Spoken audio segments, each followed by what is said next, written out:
I noticed that they're not too much bigger than us. They shoot the mid-range real well. They have a transfer from Wyoming, so he's going to be similar to us playing against us, so we know how he plays. And their guards doesn't shoot the 3 too well, but they're looking to penetrate the ball every time, and they're real fast and quick, and they're athletic. I would say that we definitely need to get a body on them. It's going to be one of these games where we definitely need to get a body and box out and try to out-rebound them. With they sort of 2 hybrid 3-4s. What kind of challenge does that bring, and with them not having a true big man? The challenge I bring is makes it equal for us, because I wouldn't say that we have a true 5-man on our team either. So that makes it equal for everybody on that team. So we just got to make sure we hit a body and make sure we boxing out, because they're a real athletic team. They like to play above the rim, and their system is real cool. They try to split at the 4 out and run pick and roll and pick and pop like we kind of did last year with me with thumb up. So it should be real interesting playing against them on Friday. Is it nice? I mean, last year you get North Carolina State, and they were just, a lot bigger than you guys, just killed you on the board. It's nice that a matchup that actually looks a little more fitting for you. Yes, I like our matchup real well. NC State, I would say, still to this day, I don't think there should have been an 11 seed, but I like our matchup going against Oklahoma. But at the same time, if we would have played NC State again, I couldn't control it, and I would be ready to play. How much do you think experience plays into a tournament game? Like, you've been 3 straight.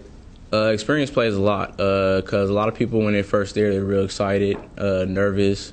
But for me, Chase and James and Deshaun being his second time and X being his second time, we already been there. We already got our first-time jitters out. We were just ready to play, and we're not really looking to the fact that we're in NCAA tournament. We're looking at it as that part that is business. What have you seen from Romero Osby on film? He's strong. He plays real hard. He shoots the mid-range. I would say that he's probably one of the best big men we played that shoots the mid-range. He's consistent on the mid-range.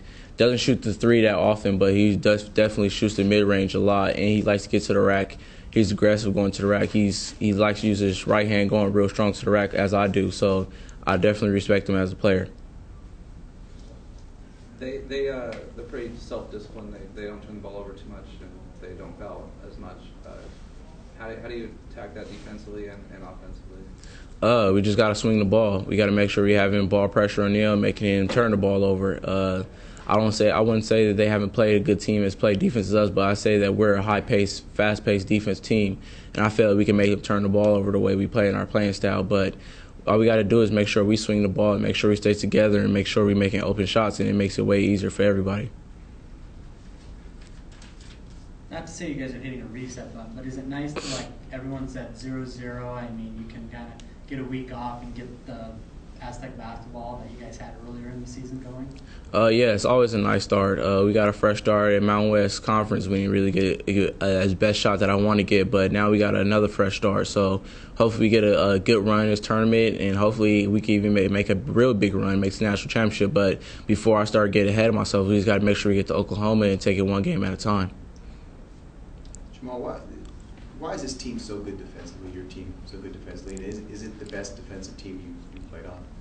I wouldn't say the best defensive team. I'll say freshman year my freshman year was a real good defensive team, but I would say we're the top 2 teams that was best defensive in San Diego State. And one reason why I say we're real good defensively is that we play against one another every day, and everybody on our team is real explosive, fast, could score the ball. So when you're matching up against somebody that could score the ball every day, it makes it way easier for you going to game time. As my freshman year, I was guarding Kawhi every day, and when I came my sophomore year, it was so much easier to me playing against Kawhi every day. So I think that us playing against each other and the way we practice, it makes it easier for us come game time. Has anything changed tactically? Are you switching stuff more, or something that you guys have done that have made you more effective this year? No, I wouldn't say nothing has changed. We don't switch as much as we haven't did in the regular pass. We just play hard, and we play one for another on defense. And our help side has been real good this year. We're there always helping each other out. If somebody makes a mistake on defense, we're there to help and break the chain on defense.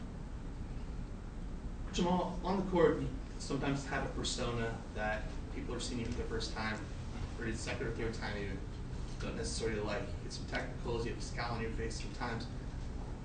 What do you think, first of all, about how people perceive you? And second of all, how do you think that kind of attitude helps your game? The way I play on the court is definitely not the way I am off the court. If you ask Mark Ziegler, he's around us every time. I'm a goofy person, real laid back, but on the court, I feel like that's how I am on the court. I have to bring that energy, and it fires up my teammates the way I play. And the way I play on the court is definitely not how I am off the court. So I feel like with me on the court, that's just a different role for I play. And I'm just trying to fire up and I want to win. I'm a competitor on the court. Off the court, I'm just a regular guy but on the court, I want to win every game.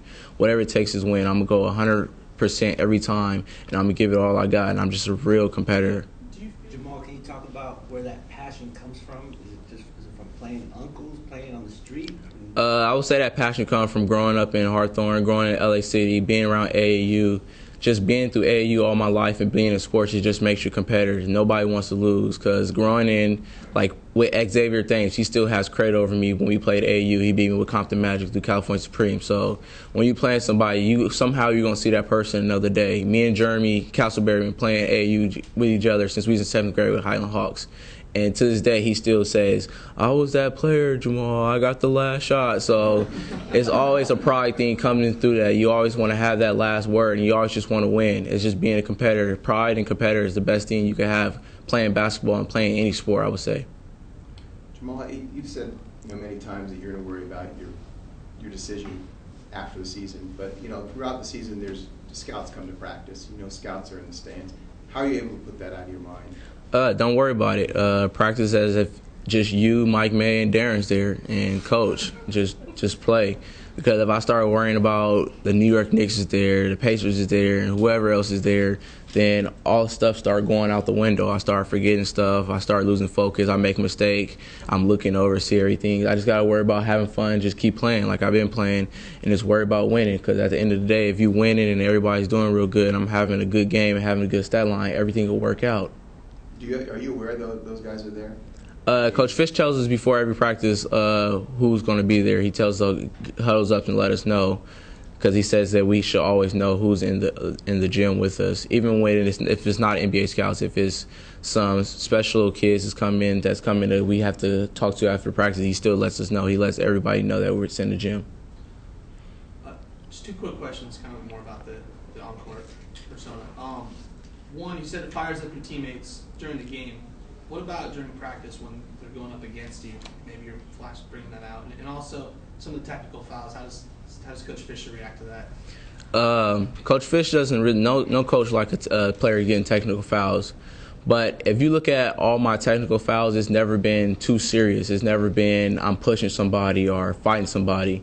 It's been hanging on the rim too long or talking crap to somebody and you just walk past them. That's it. And I would say my last tech has been so long ago. Like, I don't even remember the last time I got a tech. I can't even give you the exact dates. It's been so long ago. So at the same time, I think Coach Fish is mad about it, but I think he'll understand me more that I'm not out there fighting somebody. I'm not out there pushing anybody to leave me. I'm out there just playing basketball and being a competitor. And the teammates during practice? Oh, I don't have no problems with my teammates during practice. We don't have no problems like that at all practice. That's one thing I say about our team. We're a family, we're a brotherhood. We don't have problems like that where we're beefing and fighting and have enemies on the team. It's nothing like that ever. How frustrating has the shooting performances been just as a team, and how do you guys have been handling that?